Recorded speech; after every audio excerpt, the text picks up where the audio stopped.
Hello बच्चों, चलिए प्रश्न को देखते हैं। प्रश्न है, बेरियम ऑक्साइड जल में विलेय है किंतु बेरियम सल्फेट अविलेय है क्यों? तो देखिए बच्चों, यहाँ पर बात करें प्रश्न की मुख्य अवधारणा की। मुख्य अवधारणा, देखिए बच्चों, यहाँ पर जो जल में विलेयता है उसे हम इस प्रकार से समझ सकते हैं। जल में विलेयता को जल में विलेयता को हम चालक ऊर्जा चालक ऊर्जा और जल योजन ऊर्जा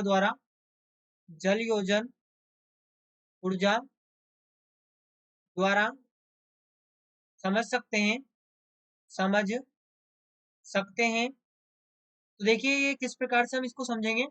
तो यहाँ पर जो जल में विलेयता है, पहले हम यहाँ पर दो केस देखें। केस फर्स्ट, अब यहाँ पर देखिए जो बेरियम सल्फेट है, जैसे हम यहाँ पर बेरियम सल्फेट या बेरियम ऑक्साइड कुछ भी ले लें, हम अभी यहाँ पर बेरियम सल्फेट को देखें तो देखिए बेरियम सल्फेट में कौन कौन से आयन है, बेरियम +2 और सल्फेट 2- यानी कि R+ हो गया और ये R- हो गया। इसी प्रकार से यहाँ पर बेरियम ऑक्साइड में भी एक तो बेरियम है, बेरियम +2 है और दूसरा O2- है, ये आयन यहाँ पर है। तो अब बच्चों होता क्या है कि पहले केस में यदि R+ लगभग R- के जब बराबर होगा, लगभग R- के बराबर होगा, तो बच्चों यहाँ पर जालक ऊर्जा प्रभावशाली होती है। जालक ऊर्जा प्रभावशाली। वहीं पर देखिए यदि केस सेकंड में हम देखें, यदि R+ बड़ा है R- से या फिर R- बड़ा है R+ से, अल्टीमेटली इन दोनों की जो आकार है उनमें अंतर है, तो यहाँ पर जो जल योजन ऊर्जा होगी, जल योजन ऊर्जा वो प्रभावशाली होगी। जल योजन ऊर्जा प्रभावशाली होगी। अब हम बात क्यों कर रहे हैं जल योजन ऊर्जा और जालक ऊर्जा की?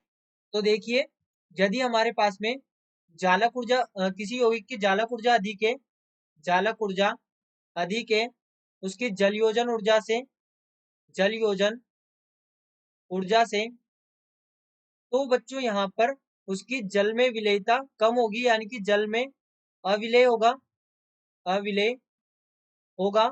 और दूसरा, जहां पर जालक ऊर्जा कम है जल योजन ऊर्जा से, जल योजन ऊर्जा से, जल योजन ऊर्जा से, तब क्या होगा, तब यहाँ पर ये जल में विलेय होगा, जल में विलेय होगा।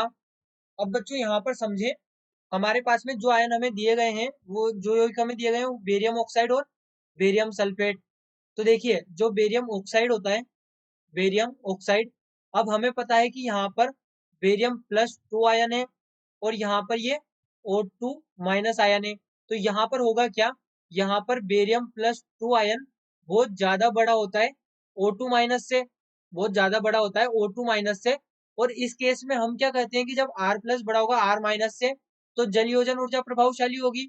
यहाँ पर जल योजन ऊर्जा, जल योजन ऊर्जा प्रभावशाली प्रभावशाली होगी।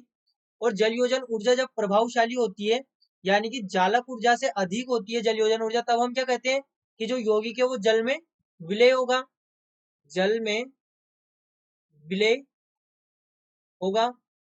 वहीं पर देखिए दूसरा हमारे पास में है बेरियम सल्फेट, ये दूसरा हमारे पास में है बेरियम सल्फेट। अब इसमें देखिए एक आयन तो है बेरियम +2 और दूसरा है SO4 2-। तो बच्चों हमें पता है कि जो बेरियम +2 है वो बहुत बड़ा आयन होता है अल्टीमेटली, और जो यहाँ पर सल्फेट है वो भी बड़ा आयन है। तो यहाँ पर इन दोनों का आकार जो है लगभग बराबर है। अब लगभग आकार बराबर है तो हम क्या कहते हैं, जब आकार लगभग बराबर होता है तो हम कहते हैं कि जालक ऊर्जा प्रभावशाली है। जालक ऊर्जा जालक ऊर्जा प्रभावशाली है। अब जालक ऊर्जा प्रभावशाली है यानी कि जालक ऊर्जा अधिक है जल योजन ऊर्जा से, तो वो यौगिक जल में अविलेय होगा, जल में अविलेय, जल में अविलेय होगा। तो देखिए बच्चों यहाँ पर हमने कारण देख लिया, पूरा हमने समझ लिया कि जल में विलेयता किस प्रकार से यहाँ पर समझ सकते हैं। आशा करते हैं आपको प्रश्न समझ आया होगा। धन्यवाद।